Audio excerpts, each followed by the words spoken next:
What are the 7 practices of the PRINCE2 7th edition framework and how they form the key building blocks for the PRINCE2 way of project management?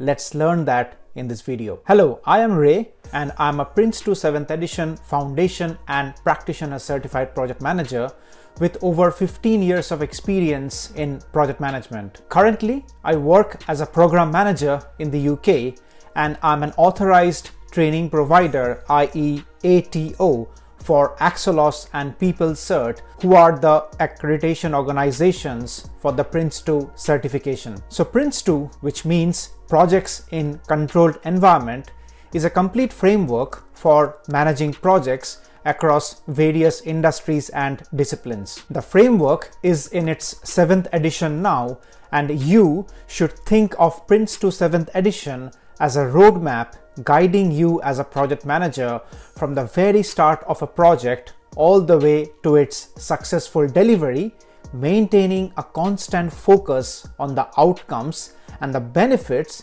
that the project will generate after completion. Now, in the PRINCE2 way of project management, there are 7 principles, 7 practices, and 7 processes which really form the cornerstone of the framework. And in this video, we will learn about the 7 practices of the PRINCE2 7th edition framework. Now, in PRINCE2, the 7 practices are business case, organizing, quality, plans, risks, issues, and progress.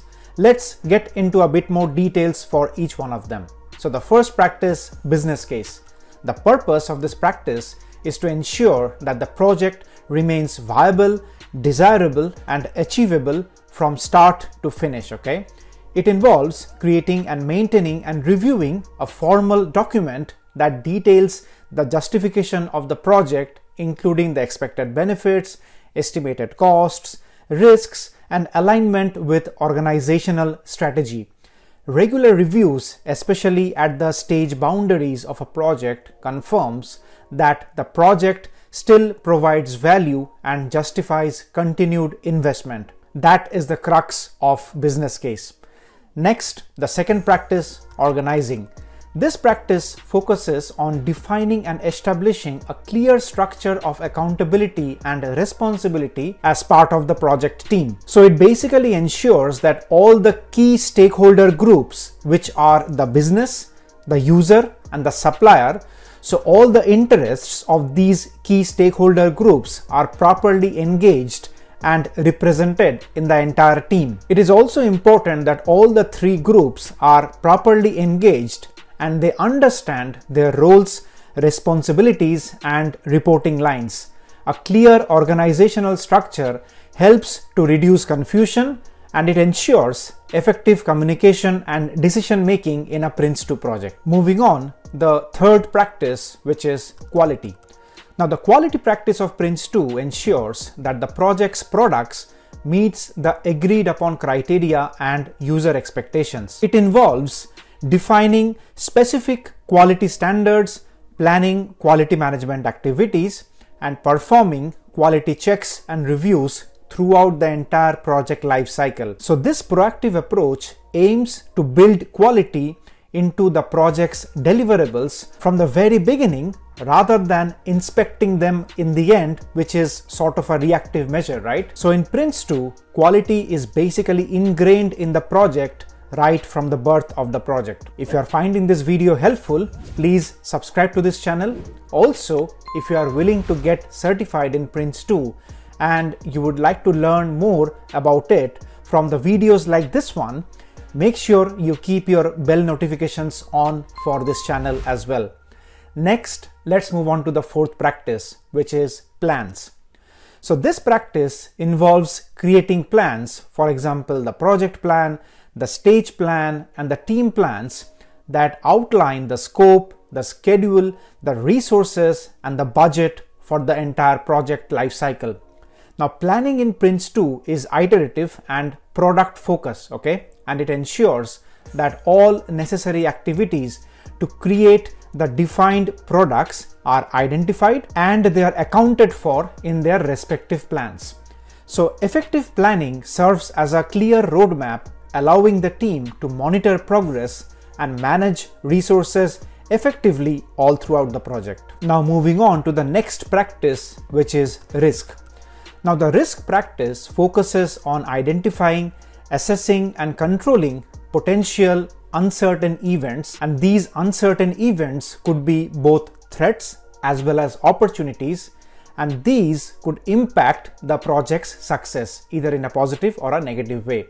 Now it involves maintaining a risk register to log and track risks, developing a risk response strategy, for example whether you would like to avoid a risk or reduce a risk or let's say exploit an opportunity, and it also involves regularly reviewing the entire risk landscape of the project.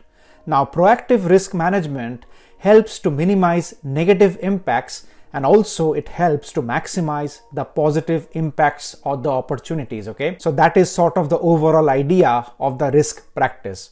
Now let's keep going. The sixth practice, which is issues.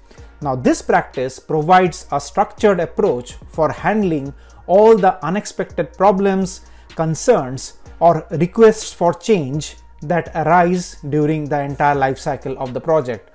So unlike the risks, which are really uncertain events, issues are things that have already happened or are certain to happen at a particular stage of a project. Now an issue register is the document or the project artifact which is used to log, categorize and manage these items to ensure that these issues are assessed, resolved or escalated promptly without disrupting the project's stability. And finally, the seventh practice, which is progress. Now the practice of progress is about tracking and monitoring the project's performance in relation to its plans and objectives. Okay, as simple as that.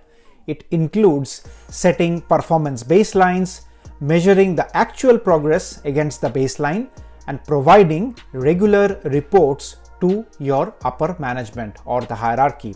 For example, highlight reports. That's a classic case in point where you report progress to your program or portfolio board. So this practice ensures that deviations from the plan are identified early, and they give enough chance for the project management team to plan any corrective actions and to enable effective management by exception if there is an exception request that is required as part of this overall progress practice. So that is basically the summary of the progress practice, that you set a baseline at the very beginning of the project and keep on evaluating your performance of the project with respect to the baseline. Now this baseline could be cost, could be schedule, could be quality, which you will learn in detail when you go through the official PRINCE2 training program.